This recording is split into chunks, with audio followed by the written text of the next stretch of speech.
Por trás da nossa realidade cotidiana, existe um mundo fascinante, onde tudo que compreendemos sobre o universo está errado. O físico e conhecido autor Brian Greene nos leva em uma viagem que subverte as regras da experiência humana. Por que nunca vemos os acontecimentos na ordem inversa? De acordo com as leis da física, isso pode acontecer.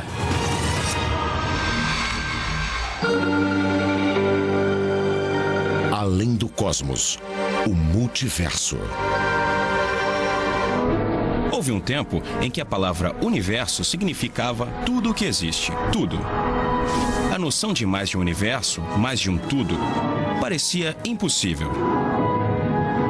Mas talvez, se pudéssemos ir além do nosso sistema solar, além da Via Láctea, além mesmo de outras galáxias distantes, depois do fim do universo que podemos observar, descobriríamos que existe mais.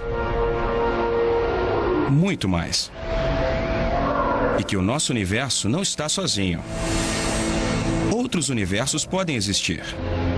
Na verdade, outros universos podem estar nascendo o tempo todo. Podemos estar vivendo em um crescente mar de universos em multiplicação. O multiverso. Se fosse possível visitar todos os universos, veríamos que alguns deles podem ter propriedades básicas da natureza tão diferentes que a matéria como conhecemos não existiria.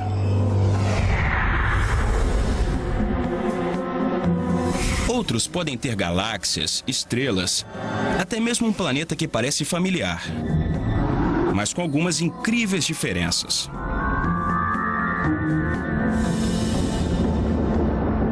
Se há um número infinito de universos no multiverso, existe algum lugar onde tudo é idêntico ao nosso, exceto alguns pequenos detalhes, como um outro Brian Greene, que acaba trabalhando em uma profissão diferente.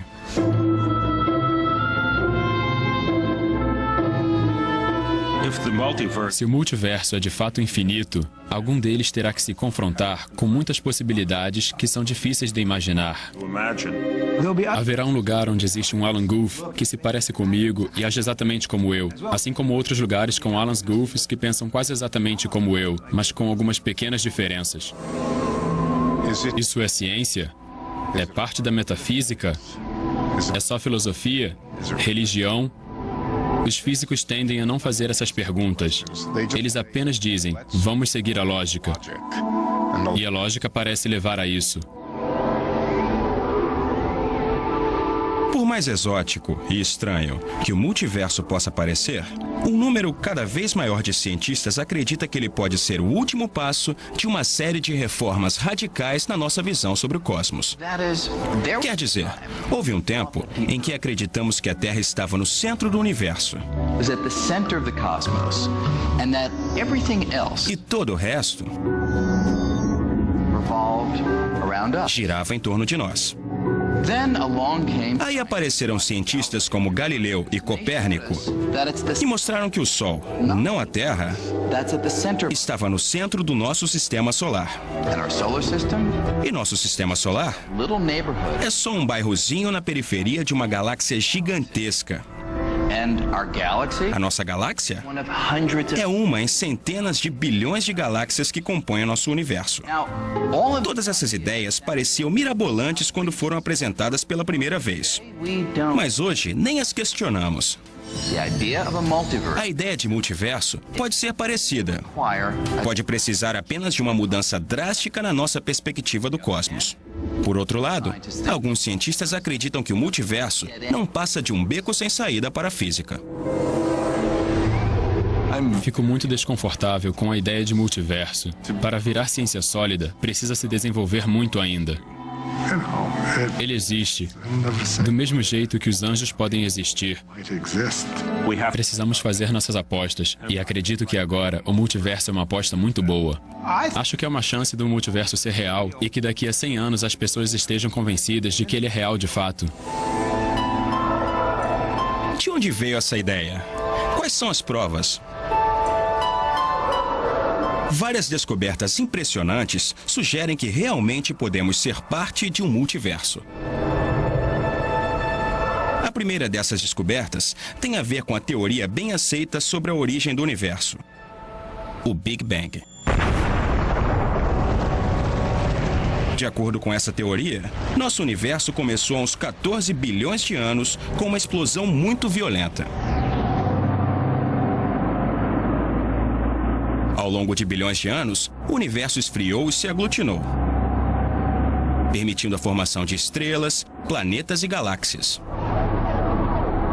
Como resultado dessa explosão, o universo continua expandindo até hoje. Mas se pudéssemos passar a história do universo ao contrário, até o começo de tudo, veríamos que a teoria do Big Bang não diz nada sobre o que arremessou tudo para fora. O nome da teoria é Big Bang, ou Grande Explosão, mas uma coisa que ela deixa de fora é o que causou a explosão. Não diz nada sobre o que explodiu ou o que aconteceu antes da explosão. Então, qual foi o combustível dessa explosão violenta? Que força pode ter arremessado tudo para fora? A busca pelas respostas colocou os cientistas cara a cara com o multiverso. O trabalho do físico Alan Guth inesperadamente ajudou a criar as bases para a ideia de multiverso. Hoje, ele é professor do Instituto de Tecnologia de Massachusetts. Mas em 1979, Guth e o colega Henry Tai estavam estudando uma nova ideia sobre como as partículas podem ter se formado no início do universo. Henry sugeriu que deveríamos observar se esse novo processo em que estávamos pensando poderia ou não influenciar a taxa de expansão do universo. Guth e Tai não tinham a intenção de investigar a taxa de expansão do universo nos primeiros momentos após o Big Bang. Mas o questionamento de Henry Tai fez com que Guth revisasse os cálculos mais uma vez. Guth descobriu, com a matemática, evidências de que no ambiente extremo no comecinho do universo, a gravidade podia atuar ao contrário. Ao invés de aproximar os objetos, essa gravidade repulsiva afastaria tudo de si, causando a grande expansão. Imediatamente, fiquei muito empolgado e rabisquei o cálculo no meu caderno. No final, escrevi "descoberta espetacular" com uma caixa em volta. Porque percebi que, se estivesse certa, ela poderia ser muito importante. Ao descobrir essa gravidade repulsiva, Alan Guth, sem querer, lançou luz sobre o comecinho do Big Bang. Descrita matematicamente, esta força era tão poderosa que poderia pegar um espaço tão pequeno quanto de uma molécula e expandi-lo para o tamanho da Via Láctea em menos de um bilionésimo de um piscar de olhos.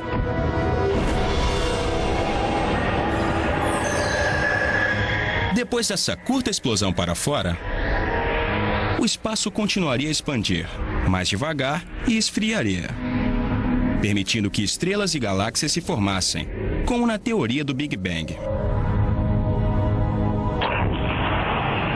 Guth chamou esse estouro de expansão de inflação. Ele acreditava que ela explicaria o que fez com que o universo se expandisse. A poderosa gravidade repulsiva da inflação era o Bang do Big Bang. Os cientistas perceberam que, se a teoria estivesse correta, eles deveriam encontrar evidências no céu noturno.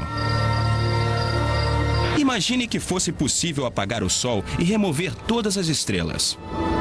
Se nossos olhos pudessem detectar o resto da energia que ainda está lá, veríamos uma luminosidade morna em todo o universo. Esse mar de radiação é chamado de radiação cósmica de fundo. São os últimos vestígios de calor do próprio Big Bang. A teoria previa que a expansão violenta de espaço durante a inflação deixaria uma marca nessa radiação.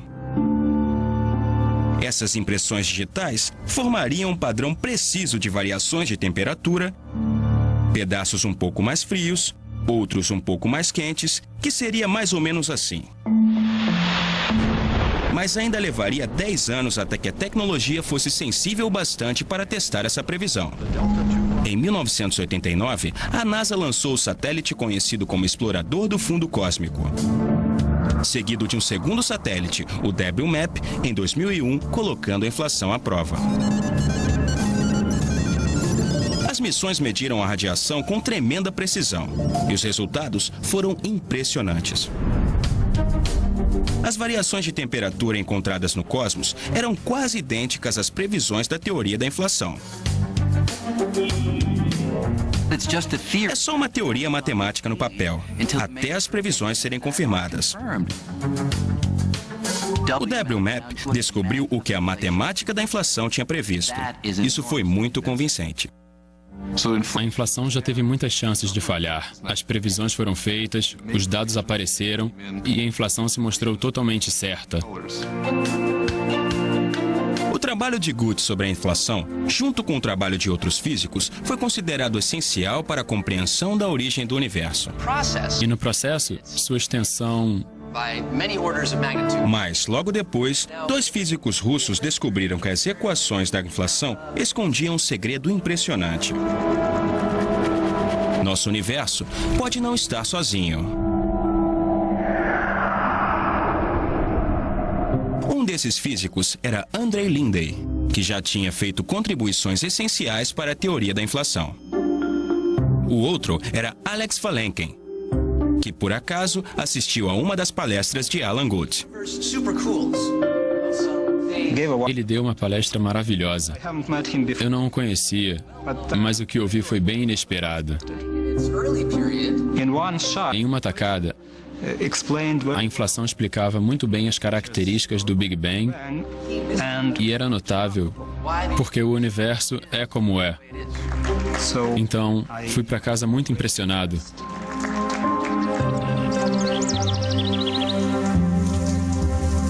Alex Valenkin ficou tão impressionado que não conseguia parar de pensar na inflação por meses. Geralmente, faço minhas reflexões do dia no banho, que costumam ser longos. Quanto mais Valenkin pensava no processo de inflação, mais ele se perguntava o que poderia ter feito com que ela parasse. Como uma região do espaço poderia sair da inflação? O que acontece exatamente no momento em que a inflação acaba? Enquanto eu pensava, descobri que o fim da inflação não acontece em todos os lugares ao mesmo tempo. Valenkin se deu conta de que a inflação não termina em todos os lugares ao mesmo tempo. Então ela sempre está acontecendo em alguma parte do espaço. Nesse cenário, o Big Bang não é um evento único que aconteceu. Várias explosões aconteceram antes da nossa e inúmeras outras acontecerão no futuro. Era um novo cenário impressionante e inesperado, no qual a inflação pararia em algumas regiões, mas continuaria em outros lugares. Novos Big Bangs estão sempre acontecendo. Novos universos estão sempre nascendo, criando um multiverso em eterna expansão. Lindei e Valenkin, em especial, defenderam a ideia de que a inflação pode não acabar nunca. Que esse processo de expansão pode acontecer repetidas vezes, gerando um universo atrás do outro. Afinal, isso era uma revolução na ciência ou uma teoria cheia de furos? A ideia ficou conhecida como inflação eterna. Podemos imaginá-la mais ou menos assim. Pense que este pedaço de queijo é o espaço inteiro antes da formação das estrelas e das galáxias. De acordo com a inflação, o espaço é preenchido uniformemente com uma imensa quantidade de energia. E essa energia faz o espaço expandir em uma enorme velocidade. Enquanto expande, há descargas de energia, como centelhas de eletricidade estática. Mas é energia estática em escala cósmica. E quando as descargas acontecem, toda a energia é rapidamente transformada em matéria, na forma de partículas minúsculas. Esse processo é o nascimento de um novo universo. o que tradicionalmente chamamos de Big Bang. Dentro desses novos universos, que são como buracos no queijo, o espaço continua se expandindo, mas muito mais devagar. E às vezes, galáxias, estrelas e planetas são formados como vemos no nosso universo hoje. Enquanto isso, fora desses novos universos, o resto do espaço ainda está cheio de energia que não foi liberada e ainda está expandindo numa velocidade enorme. Mais espaço em expansão significa mais lugares onde a energia pode ser liberada em outros Big Bangs e criando outros universos. Isso significa que esse processo pode continuar para sempre. Em outras palavras, quando falamos de inflação eterna, o queijo é mais como um queijo suíço, no qual novos universos são criados infinitamente, criando um multiverso.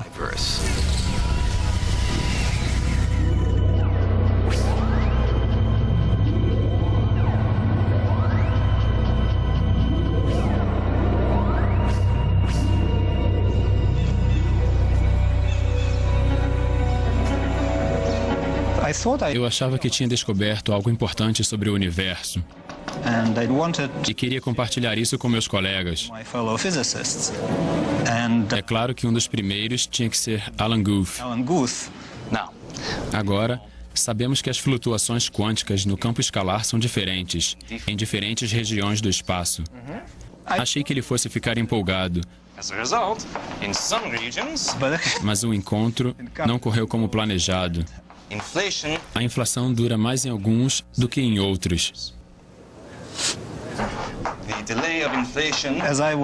Enquanto eu descrevia minha nova imagem do universo, as regiões em inflação e assim por diante,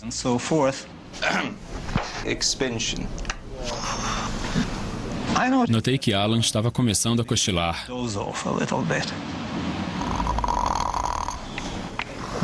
Na verdade, fiquei muito triste com isso.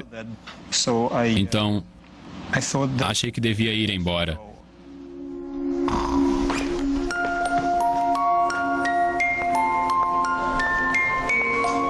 Um problema com o conceito de multiverso era que parecia não haver meios de detectá-lo. Muita gente achou que falar de coisas que não podemos observar não é ciência. Então, não voltei ao assunto por quase 10 anos. Nesse meio tempo, um colega russo de Valenken, Andrei Lindey, manteve a chama acesa. Ele tinha chegado à sua própria versão da inflação eterna independentemente. Mas diferente de Valenken, ele não seria dissuadido. Talvez eu seja um pouco mais arrogante. Quando tive a ideia do multiverso, entendi que poderia ser a coisa mais importante que eu faria na vida. Se alguém não quiser ouvir, problema deles. Lindey publicou mais de uma dúzia de artigos, mas seu trabalho foi recebido friamente também. Aparentemente, ninguém estava interessado na ideia do multiverso.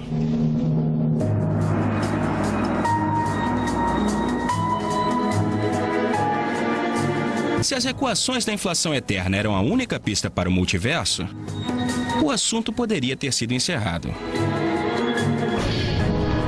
Mas a ideia do multiverso ganhou um apoio inesperado de duas áreas da ciência completamente diferentes.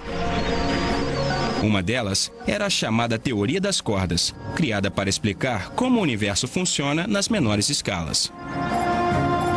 A outra foi uma descoberta impressionante feita por astrônomos que exploravam o universo nas maiores escalas. Uma descoberta que é totalmente misteriosa se só existe um universo. Mas se estamos falando de um multiverso, a coisa muda de figura. Ela tem a ver com a expansão do universo. E é fácil explicar usando uma bola de beisebol. Se eu jogar esta bola para cima, todos sabemos o que vai acontecer. Enquanto sobe, ela vai desacelerando por causa da gravidade. Os astrônomos sabiam que o universo estava expandindo e assumiram que a expansão desaceleraria por causa da força gravitacional das estrelas e galáxias, assim como a bola desacelera por causa da força gravitacional na Terra. Mas quando eles fizeram as medições, descobriram algo impressionante. Algo que balançou as estruturas da física. A expansão não está desacelerando, ela está acelerando. É como se eu pegasse esta bola de beisebol e quando eu jogasse, ao invés de desacelerar, ela iria cada vez mais rápido. Se você visse uma bola fazendo isso, ia achar que existe alguma força invisível agindo contra a gravidade, empurrando a bola, fazendo com que ela fosse mais rápido. Os astrônomos chegaram à mesma conclusão acerca do universo. Algum tipo de energia no espaço deve estar afastando as galáxias umas das outras, acelerando a expansão. Como não vemos essa energia, os astrônomos a chamaram de energia escura. Essa é uma das descobertas empíricas mais importantes na história da ciência. Nos pegou completamente de surpresa. Então, ainda estamos tentando entender. Descobrir que essa energia escura está afastando todas as galáxias no nosso universo, em um ritmo cada vez mais rápido, já foi um choque. Mas a força dessa energia escura é ainda mais surpreendente. Por mais de uma década, os cientistas não foram capazes de explicar por que existe uma quantidade tão peculiar no espaço vazio. Mas o mistério fica muito mais fácil de desvendar se formos parte de um multiverso muito maior. A ideia de que o espaço contém qualquer energia parece estranha, mas nossa teoria sobre coisas muito pequenas, como moléculas e átomos, a teoria chamada de mecânica quântica, nos diz que existe muita atividade no nível microscópico e toda essa atividade pode contribuir para uma energia no espaço. E de acordo com a matemática, a quantidade de energia gerada pela atividade microscópica é enorme. O problema é que, quando os astrônomos mediram a quantidade de energia que realmente está por aí, a quantidade de energia necessária para afastar as galáxias no ritmo de aceleração observado, eles chegaram ao número assim: um ponto decimal seguido de 122 zeros e depois 1. Uma quantidade incrivelmente pequena, muito perto de zero, nem um pouco parecida com o que a teoria previu. Na verdade, é trilhões e trilhões e trilhões de vezes menor. Uma discrepância colossal.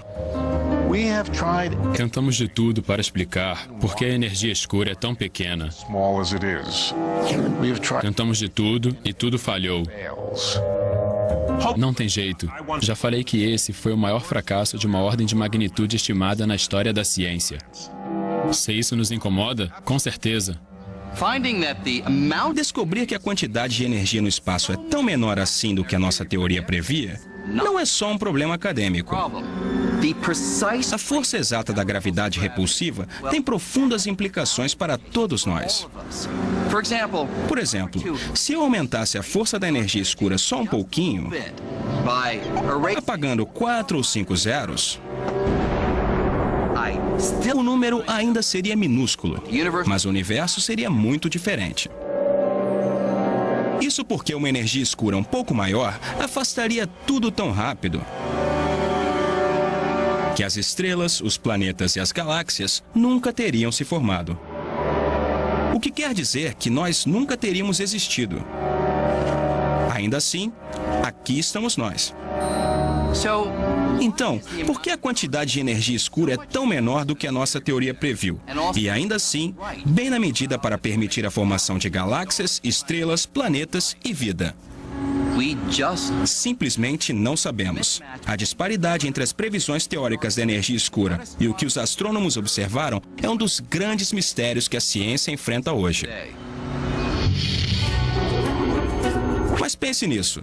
Se realmente vivemos em um multiverso, a energia escura pode não ser tão misteriosa no final das contas. Na verdade, se formos parte de um multiverso, a quantidade de energia escura que medimos pode fazer total sentido.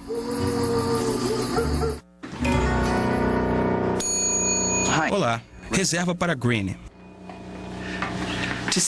Para entender como o multiverso pode solucionar o quebra-cabeça, imagine que está fazendo check-in num hotel e o número do seu quarto é 10 milhões e 1. Obrigado. Aproveite sua estadia. 10 milhões e 1 pode parecer um número estranho para um quarto. Pegar um quarto assim seria surpreendente. Assim como o valor da energia escura no nosso universo é um número que surpreendeu os cientistas. Mas a verdade é que, se o hotel tivesse um número imenso de quartos,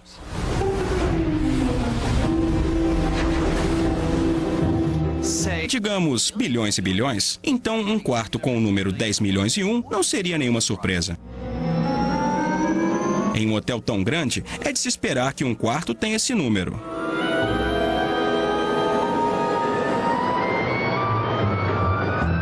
Se somos parte de um multiverso, com um enorme número de universos, cada um com uma quantidade de energia escura diferente, é de se esperar que um deles possa ter valores tão pequenos como os que encontramos. Se você pensar em cada um dos quartos como um universo, e cada universo tem uma quantidade diferente de energia escura, então a maioria desses universos não seria viável para a vida como conhecemos. O motivo é que a quantidade de energia escura não permitiria a formação de galáxias, estrelas e planetas. Universos com muito menos energia escura que o nosso simplesmente implodiriam. E universos com muito mais energia escura expandiriam tão rápido que a matéria nunca teria a chance de se aglutinar para formar estrelas e galáxias.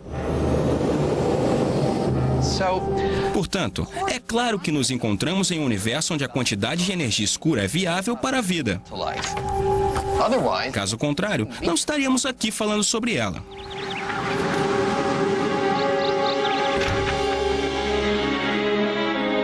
Então, se somos parte de um multiverso, o mistério da energia escura deixa de ser misterioso. Mas ainda há uma peça do quebra-cabeças faltando. Como sabemos se há diversidade suficiente dentro do multiverso para que cada montante de energia escura, inclusive o número estranho que encontramos no nosso universo, possa ser encontrado em algum lugar? A resposta viria de uma área completamente diferente da física. Estou falando de uma teoria inovadora que surgiu do estudo do universo na menor escala. Sabemos que dentro dos átomos existem pedaços de matéria ainda menores, os prótons e átomos, que são compostos por partículas ainda menores chamadas de quarks. Os físicos perceberam que esse pode não ser o fim da linha. As partículas subatômicas podem ser compostas de algo ainda menor.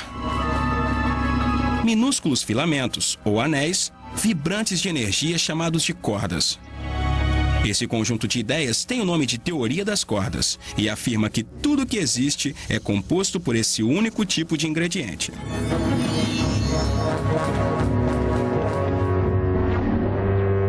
Assim como uma corda de violoncelo pode produzir várias notas diferentes dependendo de como vibra, as cordas podem assumir propriedades diferentes dependendo de como vibram, criando muitos tipos de partículas.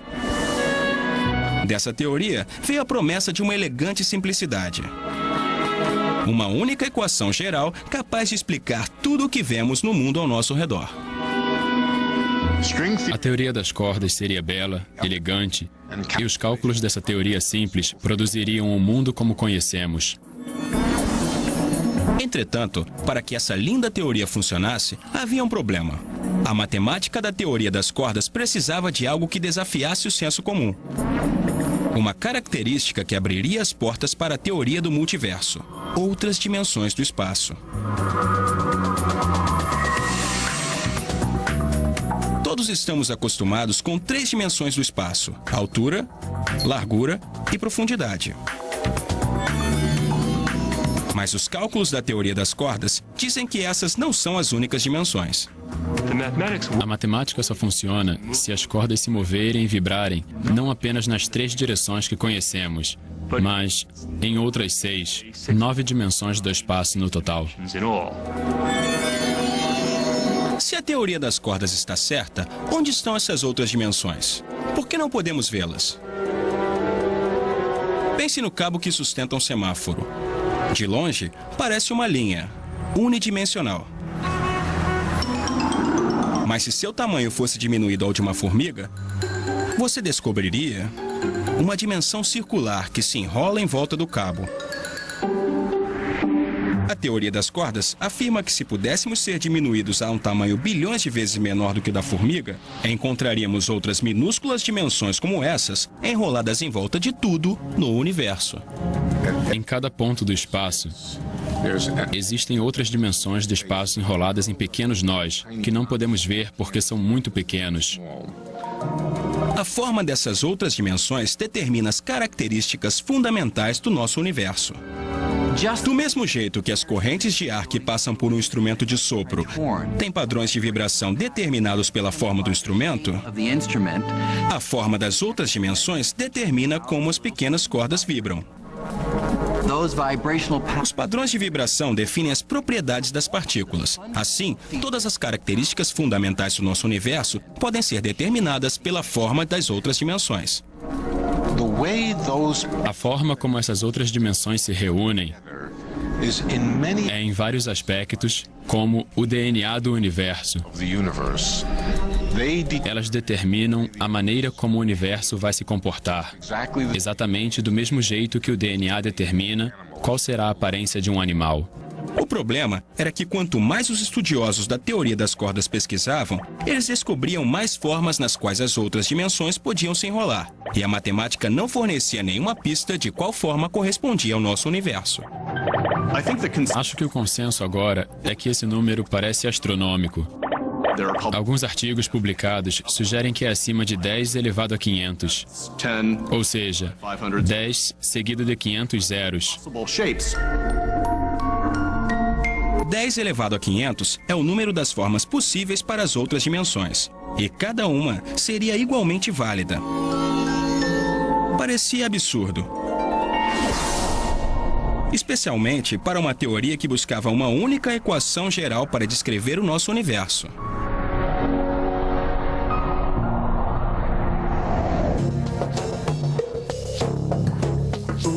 Mas então, alguns teóricos pensaram que talvez havia uma maneira diferente de abordar o problema.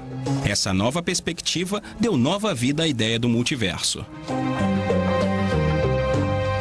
10 elevado a 500 diferentes teorias das cordas. Isso parecia um desastre completo.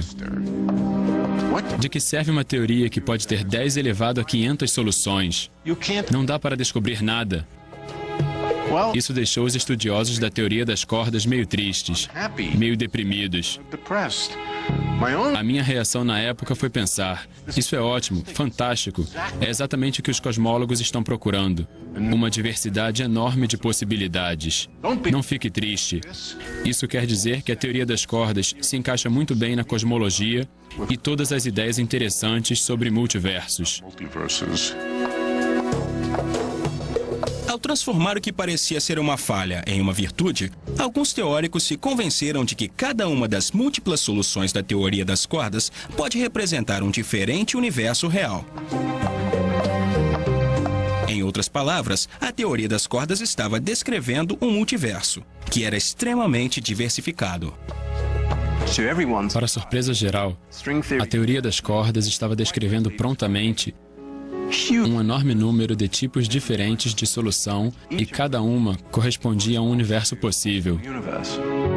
Então, ganhamos esse multiverso de graça. Tanto na teoria das cordas quanto na inflação, diferentes universos são produzidos. E todos eles, naturalmente, teriam diferentes quantidades de energia escura.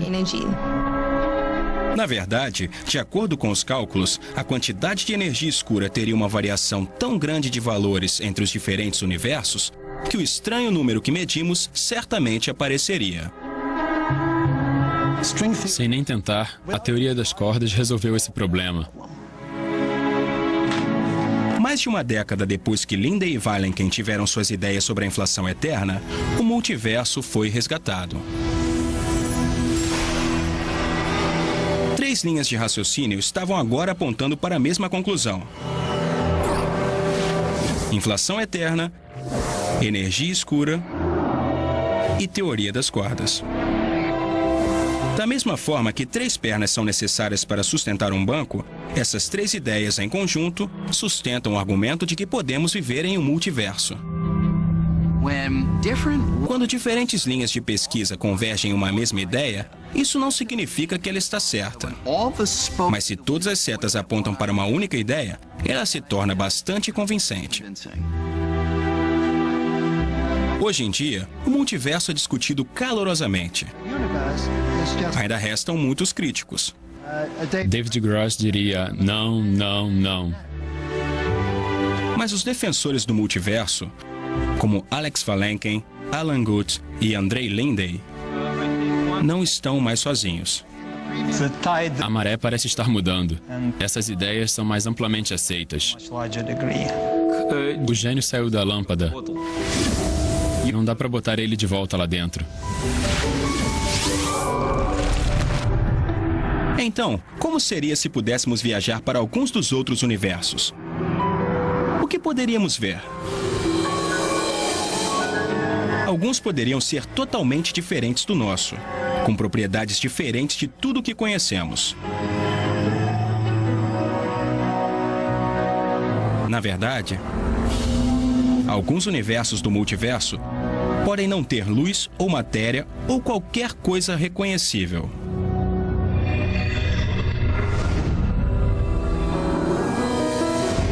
E pode haver outros com características bem parecidas com as que conhecemos, mas onde a vida pode ter uma forma completamente diferente, talvez se comunicando de formas que acharíamos muito bizarras. Os cálculos mostram que, se fosse possível visitar universos suficientes, em algum momento encontraríamos outros como o nosso, com uma Via Láctea, um sistema solar, uma Terra, mas com algumas pequenas diferenças. Em um deles, o asteroide que matou os dinossauros há 65 milhões de anos passou direto. E a evolução seguiu um novo caminho.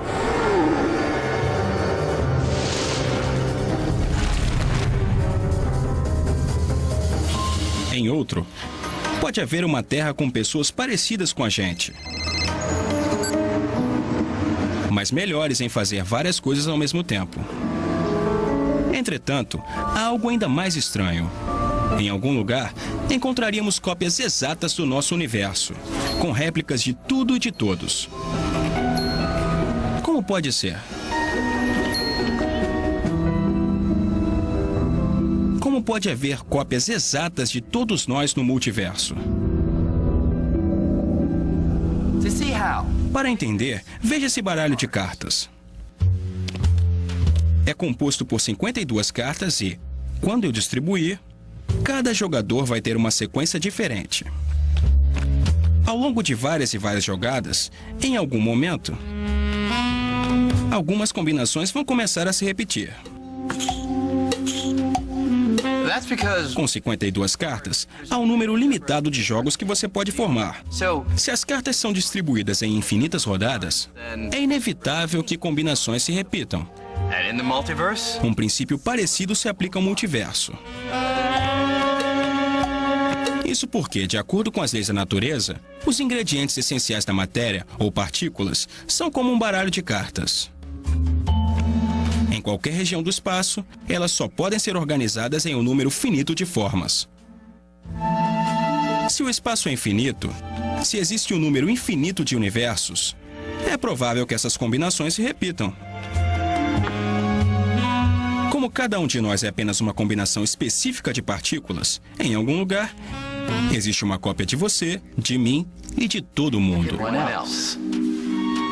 Isso pode ser um choque. Pode ser que em outro universo eu seja um astro do rock e a minha vida seja muito melhor, ou muito pior, dependendo da sua opinião sobre astros do rock. Isso significa que todas as coisas que nunca tenho tempo de fazer estão sendo feitas por alguma cópia minha por aí. Eu fiquei bem deprimido, na verdade. Essa ideia acaba com a nossa singularidade. É uma consequência das ideias, e elas parecem estar muito bem fundamentadas. Contudo, os críticos argumentam que o multiverso é uma explicação conveniente demais para coisas que não entendemos, como a minúscula quantidade de energia escura no nosso universo e o imenso número de formas possíveis para as outras dimensões na teoria das cordas. O problema com esse tipo de raciocínio é que ele não explica por que a energia escura é como é. Só diz que é por acaso. Não acho satisfatório. Você pode aplicar esse tipo de raciocínio sempre que não tiver uma explicação melhor. Por outro lado, os defensores do multiverso ressaltam que às vezes simplesmente não existe uma explicação melhor de por que as coisas são como são. Por exemplo, a órbita da Terra em volta do Sol. Estamos a uma distância de 149 milhões de quilômetros. Perfeita para a vida. Se estivéssemos muito mais perto do Sol, nosso planeta seria quente demais para a vida como conhecemos. E se estivéssemos muito mais longe, seria frio demais. Por que estamos nesse lugar perfeito? No final do século XVI, o famoso astrônomo Johannes Kepler fez essa mesma pergunta e passou anos tentando encontrar uma razão física. Alguma lei da natureza que determinasse que a Terra tinha que estar a 149 milhões de quilômetros do Sol. Ele nunca encontrou, porque não existe. Não há nenhuma lei da física que determine que a Terra tenha que estar a 149 milhões de quilômetros do Sol. É simplesmente uma possibilidade entre as muitas que você poderia encontrar em um universo cheio de sistemas solares. Poderíamos pensar que é um acidente extraordinário, mas não é. Apenas existem muitos planetas por aí. De forma semelhante, alguns sugerem que a verdadeira explicação para muitas características fundamentais do nosso universo vai nos escapar, se não considerarmos a possibilidade de vivermos em um multiverso. É claro que seria ótimo se tivéssemos uma explicação física e pudéssemos entendê-la. Ficaríamos muito mais felizes. Pode ser que nós tenhamos que conviver com isso. Não existe nenhum princípio inserido nas leis da natureza que afirme que os físicos teóricos tenham que ser felizes. É uma hipótese. É a principal hipótese, porque ninguém tem outra que faça tanto sentido quanto essa.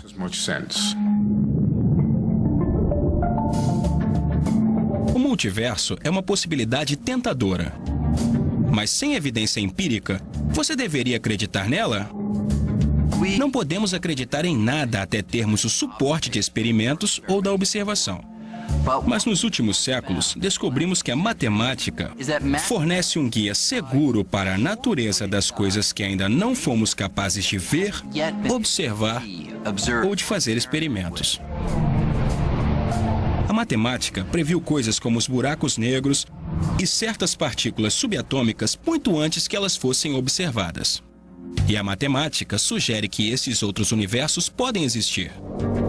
Não significa que seja verdade, mas geralmente nos leva ao entendimento mais profundo da realidade. Se você escolhe não acreditar, tudo bem, porque ainda não fornecemos nenhuma prova. Uma das coisas maravilhosas da ciência é que ela trabalha com provas e não com crenças. Agora, alguns cientistas acreditam que podemos ser capazes de encontrar essa prova. Eles propõem que nosso universo nasceu perto de outro. Os dois podem ter se chocado. E essa colisão pode ter deixado sua própria impressão digital. Ondulações na radiação cósmica de fundo, o calor que sobrou do Big Bang. Minha aposta é que em 100 anos saberemos se essas ideias estão certas ou não. Daqui a 100 anos, pode ser um episódio histórico curioso. Não sabemos.